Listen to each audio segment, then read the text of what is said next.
Hello everyone, Pontificator here. Charlotte, North Carolina, Ingram's towing, and probably everyone else down there doing this illegal shit. So, here's one of the things that I discovered.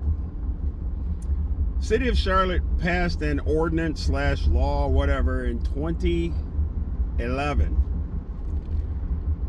If the tow has not been completed, and a person shows up that either owns a vehicle, is able to drive it, has the rights to it, then the vehicle must be dropped and they are prohibited from charging a fee, which means they have to drop it for free.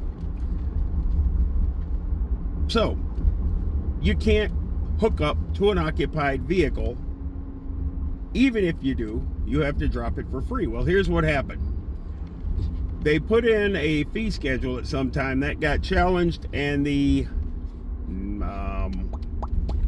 North Carolina Supreme Court said you can't set a fee schedule for businesses and what they charge, etc. That kind of makes sense to me anyway. There's a much better way that they could have gone about doing that. So that was the Chapel Hill decision. That outlawed them setting fees. The Charlotte police, after that ruling, put out a memo to their officers not to enforce, I think it's 565A, which is the one that states that they cannot charge a drop fee. So if a person is there, you have to drop it. And you cannot charge them for it. Which means if a person is in the truck, you should not be hooking up to it. So it's these little quirky, weird things that are happening where the police literally put out that they are not enforcing the regulation that's designed to protect the public, that is allowing Ingrams to think that what they're doing is okay. What they're doing is they're getting away with this shit because they know that we get $6,000. These trucking companies all over the country, they're not going to sue us. They're not going to come back here and spend $3,000, $4,000, $5,000, $7,000 to sue us. They just don't. They won't. So they're doing this quasi illegally in the gray area where they know that the police, it's not gray, the police flat out put out a memo, a directive like that. So it's like saying, hey guys, we're not going to enforce speed laws this month. What are you going to do? You're going to fucking speed. You know, if you're like these guys. So think about that, and just ahead of time to all of you guys out there, or people that say, well, you shouldn't park where you're not supposed to park. Just know that I think you're just extremely unintelligent, dumb as shit, uninformed, and moronic.